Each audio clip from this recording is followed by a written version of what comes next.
Next, this is probably the biggest lie we tell ourselves. That everyone in the Middle Ages was so scientifically illiterate, they thought if you sailed too far, you'd fall off the edge of the world. The imagery is irresistible. Nervous sailors clutching the ship's mast, a single tear of existential dread rolling down their cheek. But it's pure fiction. The idea that medieval scholars believed the earth was flat is, to put it bluntly, a lie invented in the 19th century.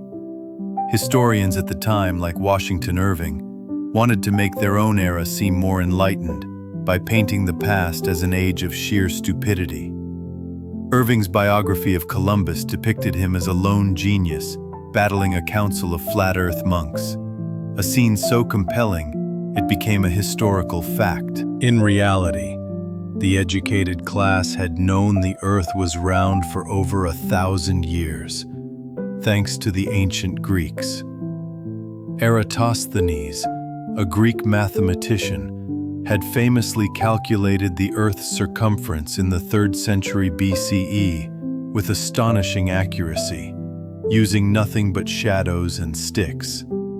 His work was preserved, studied, and taught in medieval universities.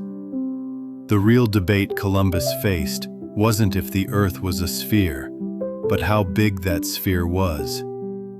Columbus believed it was much smaller than it actually was, a critical error that would have meant a watery grave for his crew if the Americas hadn't been in the way. It's a testament to the persistence of a good story over a boring fact that this myth survived. We've all seen the scene in a period drama. A knight or a noble, covered in grime, smelling like a goat that just ran a marathon. The caricature of the filthy, flea-infested medieval person is a classic, but it's a gross exaggeration. In truth, medieval Europeans were far from the unwashed barbarians we imagine. Public bathhouses were common in major towns and cities, serving as social hubs.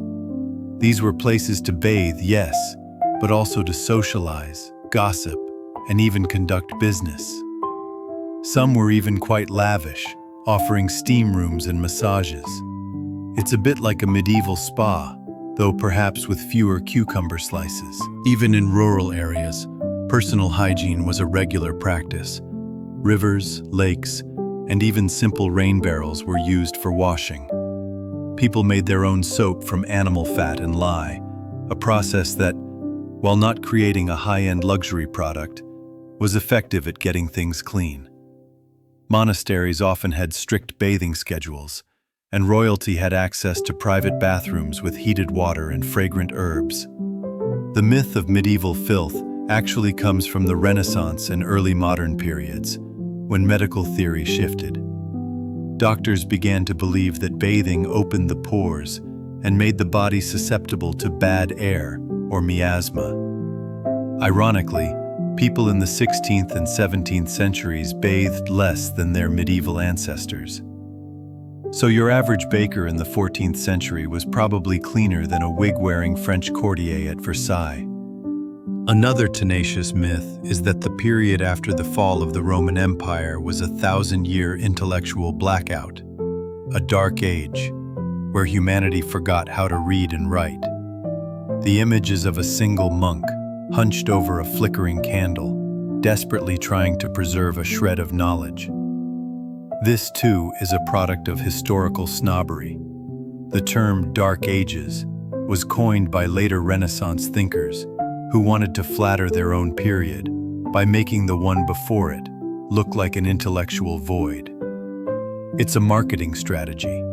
To make your product look good, you trash the competition. And it worked beautifully. The darkness we perceive is a combination of poor PR from Renaissance writers and the fact that we often view medieval life through the lens of dim reenactments. They had windows, torches, and oil lamps.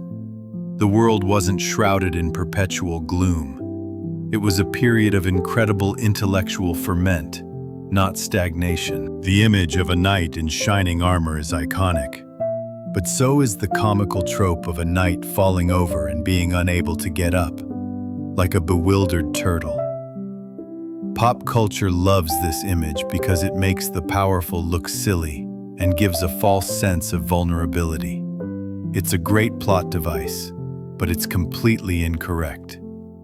A well-made suit of full-plate armor from the late Middle Ages weighed between 45 and 60 pounds. That sounds like a lot, but consider this. The average modern soldier's combat load can be 60 pounds or more, and a loaded hiking backpack can easily exceed that. The myth likely comes from a few sources.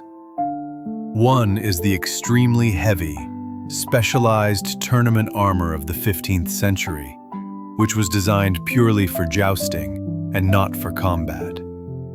This armor was bulky and restrictive, but it was essentially sports equipment, not battlefield gear.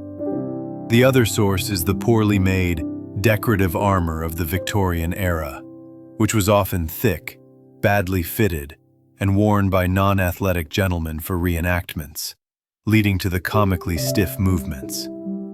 The truth is, if a knight were as clumsy as the myth suggests, the Middle Ages would have been a very short and very bloody era indeed. A knight's armor was a tool of empowerment, not a cage. Here's another classic cocktail party fact. Did you know the average life expectancy in the Middle Ages was only 30? It's a statement that conjures images of people celebrating their 29th birthday as if it were a retirement party. It's a catchy number, but it's one of the most misleading statistics in all of history. The key word here is average. The number is heavily skewed by a brutal reality: incredibly high infant and child mortality rates. In many parts of medieval Europe, up to half of all children didn't survive to their 5th birthday due to disease, famine, and lack of modern medicine. These deaths drag the average way down. However, if you survived the deadly roulette wheel of childhood, your chances of living to a ripe old age were surprisingly good. If you made it past 21, you could reasonably expect to live into your 50s, 60s, or even 70s. Historical records are full of examples of long-lived individuals, from monarchs like Eleanor of Aquitaine, who lived to 82, to common peasants. Archaeological evidence from skeletons confirms this, showing signs of arthritis, healed fractures, and worn-down teeth, all indicators of a life lived for decades. This myth persists because it simplifies history and makes it sound more dramatic. The truth is that while life was hard and dangerous, it wasn't a biological sprint to an early grave. People were people, and if they beat the odds of their treacherous early years, they had a fair shot at becoming a village elder. The image of a medieval mob, torches in hand, dragging a woman to the stake for witchcraft is a powerful one. It's the go-to symbol for a supposed era of fanatical ignorance. But here's the surprising twist. Most of the large-scale witch burnings and trials we associate with this period actually occurred after the Middle Ages, in the early modern period, roughly from the late 15th to the 17th centuries. The medieval church itself was often skeptical of witchcraft. Official church doctrine in the 10th and 11th centuries often dismissed supernatural witchcraft as an illusion or a delusion, and believing in it was sometimes considered heretical. Punishments for alleged magic were more likely to be fines, public shaming, or exile, not the fiery stake. The real witch-hunting craze was a product of a perfect storm: religious conflicts, social upheaval, and the invention of the printing press, which allowed for the mass distribution of paranoid texts, like the Malleus Maleficarum, the Hammer of Witches.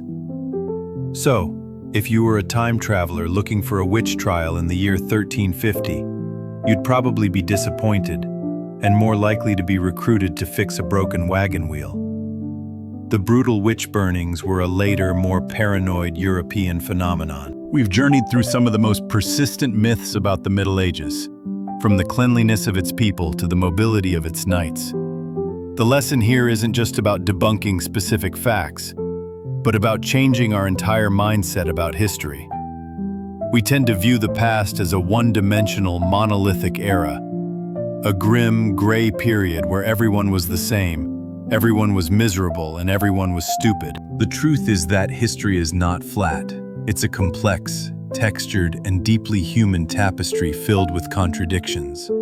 The same era that produced the brutal trial by ordeal also gave us the first universities. The same people who believed in curses also invented mechanical clocks. When we accept a simple, dramatic myth, we lose the richness and humanity of the real story. So the next time you hear a blanket statement about the Middle Ages, I urge you to be skeptical. The past wasn't a dark age. It was simply a different age, filled with people who, in their own way, were just as clever, dirty, clean, pious, or sinful as we are today. The stories we tell ourselves are often a reflection of our own biases. It's time we started telling better ones.